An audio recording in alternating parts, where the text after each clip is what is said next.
guys about why it does not take money to make money, but why it's better for you to wait until you have money to do business. I'm talking to you if you're somebody out there that subscribes to hustle culture, if you're somebody out there that is looking for a give me a quick play, do this, do that, right?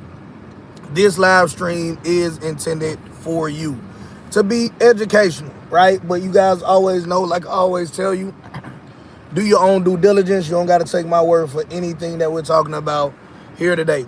So let's get straight into it. Let's start off with, hey JT, let's talk about, is it true that it takes money to make money? Drop it in the live chat. What do you think? Do you think it takes money to make money? Right? There's no right or wrong answer because there's people that have done it on both sides. This is just more to set the foundation as to what's the general ideology of the group here. What I would say, and you can feel free to disagree with me, is that it does not take money to make money, but it's better to start with money. Let's tackle this for the people that may disagree, and then we'll go further from there. Right? Got a little kink in my neck. I don't know what it is. All right. But if I had literally $0, all right, if I had literally $0 and my goal was to make money, what I would do is I would go for signs for real estate investors like those We Buy Any Houses, or any of those what we call bandit signs. You know what I mean, the little cardboard signs with the little metal wires underneath, and they stick them in the ground. They're all over the city. People use them for elections, for advertising, whatever, right? Old school guerrilla marketing bandit signs. Sometimes they might put a sign on a light pole or something like that, right? I will go around, I will contact people, all of the people on those different signs, and I would tell them that, like, look, I am interested in being a buyer, right? To have in this side of town, right? Whatever area it is. All right. I will also let them know as well that I also provide leads to real estate investors as well. So if you ever need anybody to go down to the courthouse and go pull you some leads, let me know. That's a service that we offer as well. Right? So 2 ways you're going to make money doing this. One, if they're smart, they're going to start emailing you, texting you out their deals. So I'm on several lists like this, and I've been on these lists for years, right? So I'm not telling you theory. I'm telling you guys what actually works, all right? What I've been on for years. So this is real technical stuff. Now I'm getting people sending me deals. Like, so for example, one deal that I recently came across, a wholesaler is trying to sell a property for $75,000. The ARV is around 160 for the house. All right, so there's a lot of meat on that bone. It's about $90,000, but it's going to need like a $40,000 renovation. All right, so if they're going to sell it to 75, 70,000, but then it needs another 40 in it, all in you'll be in $110,000. Property will be worth more than that day one instant equity. What if I don't have the money though, right? How many people do have the money, all right, or can go get a mortgage for the money? These are people that are in corporate America making good money. These are entrepreneurs that are not in real estate, but they need a safe place to park their money, right? I can tell you from firsthand experience, entrepreneurs like myself, we not gonna have Social Security. We're not going to have a 401k plan or an IRA unless they have some sort of diversification plan, and that's their retirement. So even though I am not a quote unquote real estate dude, all right, I have over $1.3 million worth of real estate that I own free and clear. Well, what am I doing with the real estate? That real estate is a small part of my ever-growing retirement plan. So I know I'm not Grant Cardone or whoever, your favorite real estate influencer is, but most entrepreneurs, I don't care if they're barbers, caterers, if they're influencers, if they fix on cars, if they fix on whatever, right? If they're smart and they're playing the long game for entrepreneurship, we know that we also have to prepare our own retirement. And something that we can bet on pretty comfortably is that people will still need to stay somewhere. So tying that back to it, you go get on these buyers lists, right? Something that local businesses in your area may not even know about or may not be thinking about at the moment. All you're doing is funneling deals that come to your email, that come to your text, right? And pitching it to local entrepreneurs that you know are playing the long game because they've been in business long term, right? Now with this, it costs you nothing to get on the buyers list. It also, if as you get on these buyers lists, you're also letting them know that if they ever need somebody to go prospect foreclosures, pre-foreclosures, whatever list or public record at the courthouse, you'll do that too, right? It's a numbers game. The problem with making money with no money is that so it doesn't necessarily take money to make money. Here's how I know everybody knows this, at least at a subconscious level. If it costs money to make money, you would have to pay for the interview that you went on, and you would have to pay to get hired at the job that most people work, right? Because most people are traditionally not entrepreneurs. And that's fine, not knocking you if you are in that bucket right now, all right?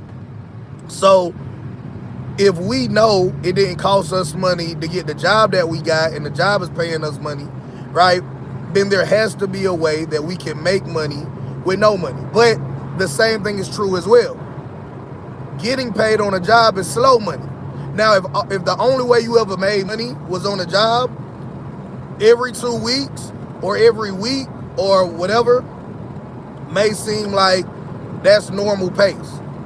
Entrepreneurially speaking, making money every day is normal pace. So imagine if instead of getting paid 7 days a week, you got paid once every 7 days, right? That would be a huge jump. And imagine if the check that you saw once every 7 days or once every 2 weeks or how often you get paid, what if you saw a check bigger than that every single day, right? So making money with no money is possible. It is slow money. It is very tedious to do. A lot of people in hustle culture run to it because it's a quick fix. It's a band-aid, right? You can also make money with very low money, right? Making money with very low money is the gig economy. Instacart, DoorDash, Uber drivers, right? All of these type gigs where you can take your POV, your personally owned vehicle, and sign up for an app on your phone and go out. And I got friends of mine that do $300 a day DoorDash. So, you know, to some people, that's way more money than what they make on a 9-to-5 job. Now, of course, they might spend $30 in gas for that day, so they might actually net $270, all right? But still, they're free, they're out about, they're listening to podcasts, listening to music, doing their thing, taking home $270 a day after expenses, right? Just doing that full time, all right? I know people in bigger cities that are making way more money than that per day. So of course it's relative to where you are, how much money you can make. But I want everybody out there to know, yes, you can make money with no money. Yes, you can make money with very low money, but it's slow money. Typically the people that want to make money with no money or with a little bit of money don't want to wait a long time to get it, right?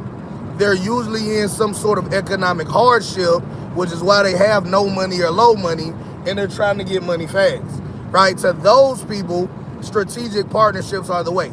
Ultimately, if you ask me, my humble opinion, strategic partnerships is ultimately the way, whether you got a little money, no money, or a lot of money. All of the millions that I've made, and for the foreseeable future, all of the millions that I expect to make moving forward are going to be due to strategic partnerships. I don't believe in getting rich alone. And I think the biggest mistake you can make is being those people that say, look, I'm going to try to get rich alone. It is very hard, and I'm telling you from first-hand experience, it's very hard for you to go out there as a brand new business owner and say, I'm going to make $100,000 a year all by myself. $8,333.33 every single month in profit after all expenses, every single month as a brand new entrepreneur all by myself. Oh, I'm going to make $200,000 a year, right? So now we got to double that number, and now you got to make $16,666.66 every single month net profit after all expenses by yourself, right? Do you know what makes it really easy? Let's say that you partner with, I'm going to just give you guys real sauce here because a lot of people want to hype you up. I'm going to give you real sauce. The threshold of partnerships for most of my clients, and my team has convinced me to lower the barrier this year. So we're going to test it out this year. But honestly, if it doesn't work, I don't really care because the way that we normally do it works. All right. But they're like, man, we can open it up, help more people, blah, blah, blah. And I agree with that because we want to serve as many people as possible. But our traditional way of doing business is that we don't partner with anybody that's less than $250,000 a year. Now, you can watch the YouTube videos, you can buy a book, you can buy a course, you can come to an event, you can pay for mentorship, you can do whatever it is, but we don't partner with anybody unless they're already at $250,000 a year. Now, the reason why we partner with somebody at $250,000 a year is because it's easier to take you from $250,000 to $1 million a year than it is to take you from $0 to $100,000. That might sound a little funny, JT. How in the world is it easy or easier to go from $250,000 to $1 million? That's a $750,000 spread that we got to cover than it is to take somebody from 0 to 100. Right now, that's only $100,000 spread. It would make sense if, you know, all things being equal, and that's all the information that I have. Wouldn't it be logical? Wouldn't it make sense to go from 0 to 100 is easier than 250 to $1 million, right? The answer is absolutely no. At $250,000, you have already figured out a whole lot of things, whether you are conscious of it or not, that make it easier for us to map out exactly what you're doing right, what you need to improve on, who you serve, how to serve them at the highest level, right? Let's look at two people. If one person is at 0 and they're trying to go to $100,000, first up, they might waste, if our goal is to do it in a year, right? They might waste 2-3 months deciding what they want to do. Jumping from this thing and that thing and questions about, well, what about this? I heard you can make money doing that. Heard you can make money doing this. Well, how much money will this cost? How much money would that cost? How hard would this be? Well, what about this? What about that? What if this happens? What if that happens, right? Let's just be real. You look up, you already wasted 2-3 months. How many people had New Year's resolutions that this was going to be the year that they start a business, that they become financially free, either have a business on the side that they're building up to make just as much money on their job, or they're going to have a business that's going to replace their 9-to-5 income, right?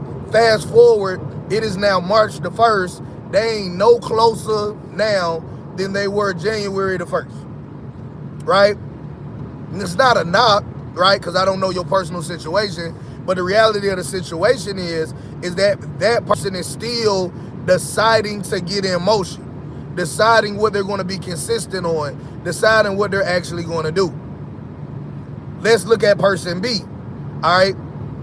They're already making $250,000 a year. They already know what business they're in, what business they're going to stay in.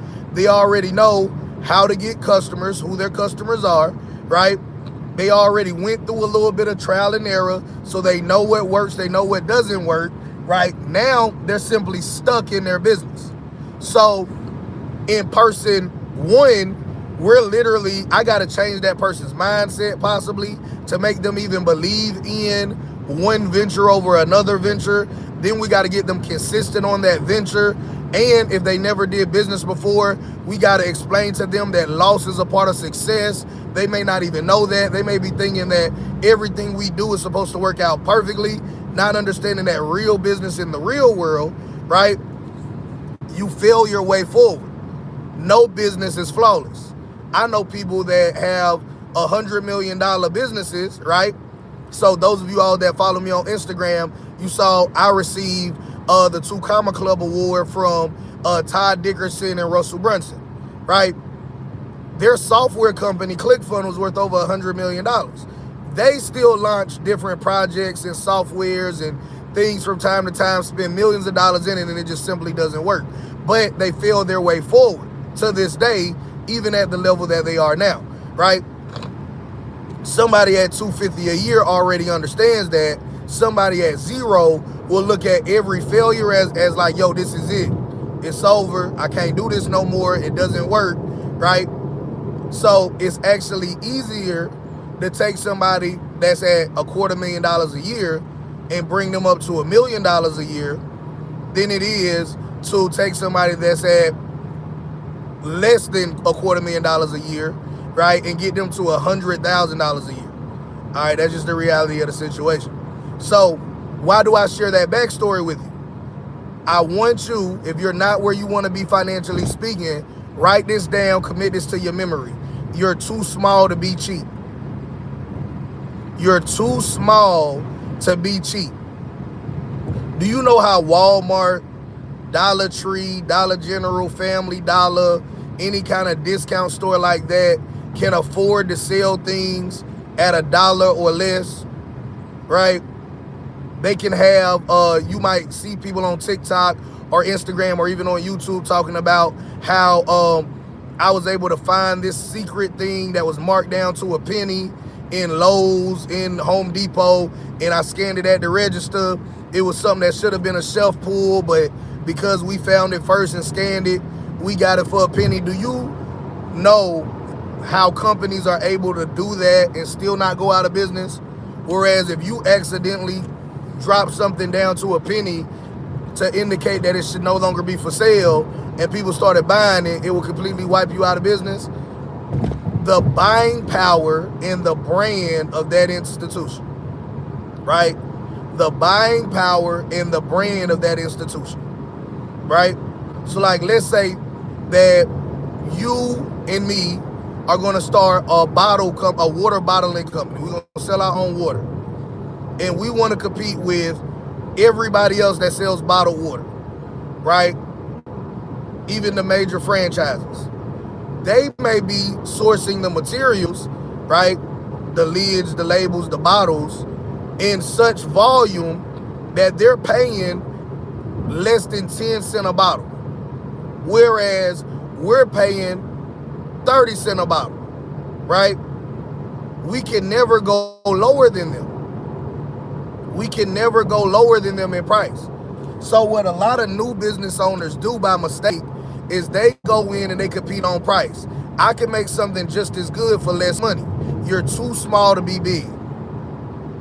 If you're sub $1 million a year, your company is too small to be cheap, right? Right? I know I said it backwards just now, too small to be big. Y'all know I can't talk that good. I'm your favorite country cousin. So we mess up, right? Y'all know we, but you're too small to be cheap. All right.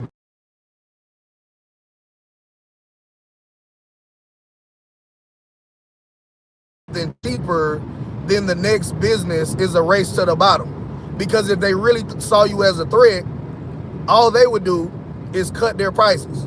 This is not theory. Amazon has done it. Amazon has put brands out of business just by cutting prices, right? How many stores in your area have you seen go out of business and they're saying, man, e-commerce, people are getting it online cheaper. And now they're getting delivery just as fast, same day, next day delivery. All these things are happening now. All right. So that being said, what I want you to know is that while you can make money with no money or very little money, it is not advantageous for you to do that, right? That's point number one. Point number two is I want you to know that strategic partnerships is your way to understand that even if you don't have the money, yes, you can go save up the money. Yes, you can borrow money using credit, right, or debt, whatever. I'm not knocking you. I know a bunch of people on the internet are telling you that's the best way forward.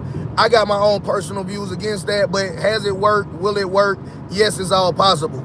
But strategic partnerships is, what if you came to a business that was already being successful and you helped them become more successful, and now you participate in the upside. Now you see how some of the biggest businesses, financially speaking, in the world are making a ton of money. Let's say that you know one guy, and man, anytime anybody needs some work done to their house, they call Mr. JT. All right, Mr. JT can build a deck on the back of your house. He can screen it in. He could fix a hole in the wall. He could do a little plumbing, a little electrical. You know, I'm from the South, so everybody know a guy down there. All right, now I live in a much bigger city than where I was raised, so now I got to go to like Angie's List, Thumbtack app, network over the years, just have different people in my phone. But you know, back home, it's a whole bunch of people that use the same person. Everybody go to Mr. Johnny. Everybody go to Mr. So-and-so when you need this. Everybody get their hair done at the same place. Everybody go to the same barber. He the best barber in the city. Everybody go to him. They're already successful. What if you figured out how to make them more successful? If the barber is already making $250,000 a year because he turned his barber shop into a barber school, so he's making barber school money. He has multiple chairs in there, so he has other barbers paying him booth rent as well, right? And he also does his own cuts, and he does come to you barbering services. So he got a full suite barbershop. You could come there, you could be enrolled in the barber school and learn how to cut. You can rent a booth and pay booth rent there. You can come and have him cut your hair, or he'll even travel to different people out there as well. Believe it or not, there's people that are killing it in these service-based businesses. Plumbers, electricians, HVAC guys, but I know some barbers that are eating too. All right, I know barbers with Rolls Royces. So getting back to the point though, don't want to go too far down in the weeds. Go to them and say, okay, you already doing really successful. You got a real nice house. Your wife doesn't work. You know, this barbering business is great. You're now in construction to build your second location barbershop. You just gonna keep going it up, right? Keep growing it up. But I notice you don't have hair for people that might have dry, flaky scalps or anything like that, right? You know what? You have your own brushes, your own do-rags, all of these products that you can have. Man, what if, I know you busy, you got businesses to run, you got a personal life with your family. What if I was able to, on your behalf, go figure all of this out, even get you some prototypes made, get you some samples based off of something that you're confident putting your brand behind, right? And if it works well, social media, that'll be our primary way to start letting people know initially that this thing exists, because you already got a name for yourself for what you do, right? We'll do a whole PR run. I'll figure out everything. All I need you to do is, if you like the product, it's your product, just back it. All right, I'll get the initial small samples, but if you like the product and you want to scale it up, all you got to do is support it. All right, that's your voice, that's your a portion of your revenue being reinvested into this department of your business, and I'm just helping you grow this part of your business. At any point in time, if we part ways as friends, you still have this department of your business, so it's not like you're losing any money by redirecting some money over here in this department. All right, there's billions of dollars made in hair care and skin care every single year. We have now opened up the market because that barber was only able to serve people in his local market and whatever radius he was willing to travel from his local market to go do premium cuts, like cuts to you. All right, so I pay $100 to have a barber come to my house. That's on top of the cut, right? Now I'm so busy, I probably look like I need a cut now, but that's what they charge, whatever the cut costs plus $100 travel fee, right? So if I say, okay, you're making good money, but your radius is so small, even if you're willing to go 50 miles, which is very far if you got a brick and mortar barbershop business like that, these products can be sold all over the world. You can put them on your website, the same website that people go to book an appointment with you anyway. All right, the same website people go to enroll in the barber school anyway. All right, we're just gonna add a tab. Now this is gonna be your products, right? You can bake in those initial products with the starter package that you give new barbers. So now when barbers come to your barber school, you can give them a barber kit, right? Perfectly legal to do. You can private label your own clip. Right? Everybody know where I'm from know about them T outliners. You can go have your own pair of T outliners and call them JT outliners. Get you a nice professional box with your logo on it, scale it up, right? Am I making sense? Are y'all following me? Here's what I want y'all to take away from this, is that instead of you trying to do things the cheap way, right, the quote unquote free way or the easy way, here's why that's such a terrible idea from somebody that has done it for years of their life. All right, not from somebody just trying to get you to buy something. This is from somebody that has done it. I became an entrepreneur in 2014. I ain't become a millionaire until 2019. The first 3 years, I was just trying to figure out entrepreneurship. Once I figured it out, the next 2 years, right, I went from one extreme to the next. I went from just scrambling, trying any and everything, to now that I got some traction, I got an ego, and I'm doing everything. Like, I don't need no mentor. I don't need to read no more books. I don't need to watch nobody online. Don't nobody do better than me in life. As a business owner, I'm doing this, right? And I ended up broke and homeless with that mindset, with that ego, with that arrogance. Now, of course, in business, you do need a certain level of confidence. You do need a certain level of ego that you believe, number one, in your product, your service, your information, and two, you thoroughly believe that whatever price point you put on this is a steal of a deal. I don't care if it's $1, $1,000, $10,000, or whatever, because you know the value proposition that you're offering is greater than what you're charging. Right? So with that level of conviction, hey, by all means, you got to have a certain level of confidence, have a certain level of ego, but you don't have to be crazy, arrogant, or delusional with it. All right? It took me that long because I was trying to do as much as possible by myself or with the limited number of people. I might have a contractor here, a contractor there, but for the most part, right, I was doing everything myself, and I was struggling to make ends meet. All right? So, what I want you all to take away from this is, if I was somebody out there that had very low funds, maybe even no funds, and I was trying to better myself, I wouldn't ask myself, what can I do by myself with $200? With $1,000, even with $10,000 in business, that ain't really no money, right? So, okay, instead of me saying this is enough money to go to Michael's and get all the stuff I need to start making t-shirts and making mugs and making soaps and making, candles, right? You name it. Or you go online if you don't know what Michael's is, or Hobby Lobby has it as, or you go online. But I would say, if goal was to make 6 and 7 figures the most efficient way, I would choose neither. I would go start identifying businesses that are in my local market, because I can have a better relationship with somebody in my local market than somebody that is online, right?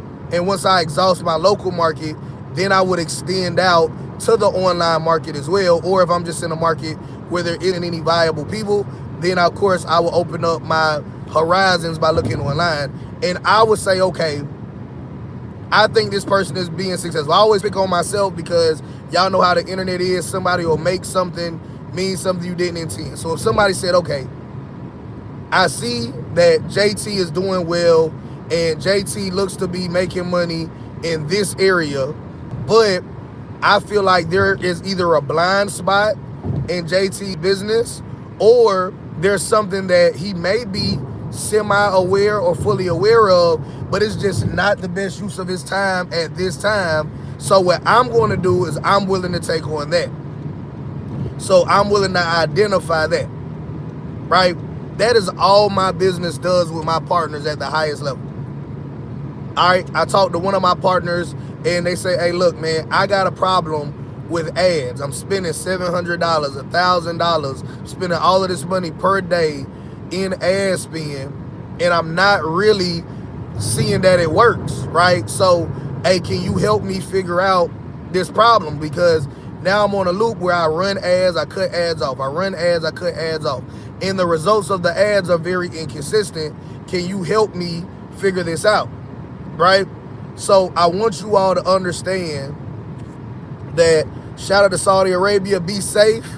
Be safe in Saudi Arabia. I saw some clips. I don't know all the details about it. And wherever you are watching this, just be safe, because I know people all over the world are watching this. I don't know if it's true or not, because some stuff could be AI. But hey, if you're in the area, man, wherever you are, whatever's going on, just be safe. I'm going to leave it at that, because I don't want to sound crazy and people like, that was AI, that wasn't real, or ain't nothing happening. All right. So what I want you all to start looking at is easily, you got a barber, right? You got a barber. If your barber is doing well, what blind spots does that barber have? Do they have a barber school? Do they have other barbers that are paying them booth rent, right? If they don't know how to do that, or how to do that consistently at a high level, that's an opportunity. Do they have their own products, right? Now, what the normal pushback is, man, can't nobody do that. I don't know how to do that. Will make you 7 figures. I love those objections. It's fine, right? I actually want to hear those objections, right? Man, you know how hard that's going to be. You know how expensive that's going to be. You know how long that's going to take. Okay, these are the reasons why you can't solve it yourself. There's nothing to do with me, right? There's nothing to do with why I can't solve it. That's the reasons why you need somebody else. So, okay, you can't do it without me because of the cost, because of the difficulty, because of the time. So if I'm able to solve those problems, right, are you willing to allow me to participate in the upside with it once it's solved, right? If that's it, then let's do it, all right? So if that's it, then let's do it, all right? I'm not saying that you're AI. I see the chat. I'm talking about the missile that fell on the hotel in Saudi Arabia, all right? So that being said, understand that those are where the opportunities are.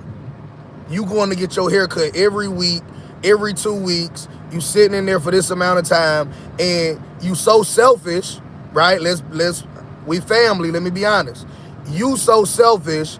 You go into the restaurant with the only thing on your mind is what's in it for me. Man, I'm about to eat something good. Man, I hope they got this. I hope they got that. You go into the barbershop. Man, I hope I ain't in here all day. Man, I want a fresh cut, right? You call the electrician, the plumber, the pest control service, the whoever you need, and it's selfish because you like, man, look, I have this problem. When is the soonest you can come out? How fast, how cheap can you solve this problem, right? And because you have that tunnel vision, because you're going in there selfishly, and selfishness is not always conscious, right? Some people just are subconsciously selfish because they're not thinking about what they can do to help other people, because they're like, man, I ain't here for that. But then those same people will turn around and say, man, I wish I could make some more money. Man, let me turn on this person or that person. Let me watch this podcast, this YouTube channel. man, give me a play, what I could do to make some more money, right? You done went all week long being around different business owners, whether you are a business owner or an employee. You're passing businesses on your way to work, on your way to your kids' school, just through your daily life. You're interacting with local businesses, right? And what have you asked yourself? You know what? I recognize that the person that cuts my grass is really good at cutting grass, but they're only getting customers by word of mouth. They're intimidated by the internet. They don't really trust the internet. They're like, man, I'm okay. Like, I do good enough as is. I ain't trying to figure all of that out. Okay, what if I was either willing to learn how to do it or put up a couple of dollars to have somebody else do it off of Fiverr.com? What if I got them a Google business page? What if I went to Vistaprint and got them some business cards made that had their business and also had a little QR code there? When you scan the QR code, it takes them to the Google business page for them to give you a review. Oh, and the business card is going to also be a punch card as well, right? So, okay, once you pay for this many services, you're going to get this service half off, or you're going to get this service for free, or whatever makes sense based off of the business. So I'm going to go to Vistaprint and I'm going to design punch card, business card. So they're going to give them out to people. Normally you get a business card, so what do? All right, man, I might, like for me, boom, if it's a business card that's related to something I may need, like this is a landscaper that does some tree trimming, and they also do fencing as well. All right, so I'm going to have them trim a tree because it's getting crazy big. I don't like how it's looking over one of my properties. So I'm going to have them trim the tree, and I'm going to have them give me an estimate on staining my fence, right? So we're going to knock that out. But not everybody just keeps them stashed in the car or stashed somewhere they can reference. All right? So they'll look at it. It might end up in their wallet. It might, after a while, they forget about it, and it gets tossed out after a while when they find it way later, and they're not even thinking about needing your services anymore. All right? So that's just the reality of the situation. All right? So that being said, what I want you all to think about instead is how can we, approach the situation where we're going to help the business owner in a way that they don't know how to help themselves. Remember, what's one of my mottos? Your only limitation is your imagination. Your only limitation is your imagination. So, you ain't got no business cards, and you're believing that, man, business cards don't matter, just take my number. Well, that's because you don't realize that we're going to turn your business card into a punch card. And they want to keep up with their punch card so that way they can get their free service, right? And you're going to have a QR code there as well on the side that they're going to scan with their phone. And now they're going to take that and they're going to give you a 5-star review because you did such a great job, right? So little things like that are not hard to do have now increased the value. Because now if somebody new is in the area, or if somebody that's not new, but they're just looking for somebody to help them out in this regard, if they go to Google and say, man, landscaper near your city, your state, or best landscaper in such and such, or tree trimming services, hedge clipping services, whatever it is, now they see your landscaper. He has several 5-star reviews, right? Everybody's talking positive about him. Now you've put money in his pocket, right? Now you've created a referral engine and a lead generation system that is more consistent than just hoping somebody tells somebody about it. All right. So as I get dressed for church, now if you guys are out there and you're saying, hey JT, that sounds good, but I don't know how to sell anything. I don't know how to sell myself to the businesses, and then I don't know how to sell a deliverable to customers to make them take advantage of this opportunity with me. Well, you're in luck. So I started a sale last night, right? And I'm going to keep the sale running today. And if you click the first link down in the description below, you're going to get access to my Sales Made Too Simple training. Now, what is Sales Made Too Simple? There's only 3 ways to make a lot of money in sales. Organically, which is the slowest, but it has the highest LTV. Paid ads, which is the fastest but the most expensive. And affiliates, which is a hybrid model of the two, right? I recommend that you shouldn't pick one over the other. I think you should stack them. So you should start off with one and then go to the next one, then go to the next one, so on and so forth, right? So that being said, what I've created is everything that I've learned from 2014 till now about selling. All right, so you don't have to go through 12 years of trial and error and figuring it out. All right, so you can sell products this way, you can sell services this way, you can sell information this way. You sell whatever it is you want to sell this way. All right, this is how I was able to create 6 millionaires in the past 8 years, right? I created 6 millionaires in the past 8 years, going into their business, teaching them everything that you're about to learn for only $150. And you know what I took? I took between 30 to 50% of the profits, right? That's our standard agreement. So the only difference between what you're getting and what they're getting is that they were already doing $250,000 a year. I took them from $250,000 to $1 million or more, right? My top client to date does $12 million a year. And I took between 30 to 50% of the profits, right? You're getting the entire blueprint for a limited time only for $150. Why? Because this is the blueprint. This is all the information, right, that you need to know to get started making money. Now, of course, with the business that I have now, I can't help everybody with implementation. That's why we only work with certain size businesses. But what I can help you out with is giving you the right information.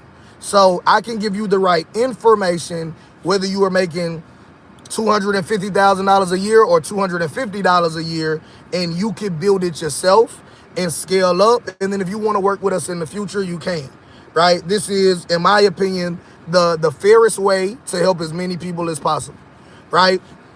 So that being said, click the link down in the description below. Take advantage of the opportunity that you have, right? And get the Sales Made Too Simple blueprint before the sale ends. It is directly underneath this video right now. All right, so I'll see you guys in the next one, as I'm about to run into church, right? I had to bust the dust off me, all right, but about to run into church right now. So take advantage of the sale before the sale ends. Peace.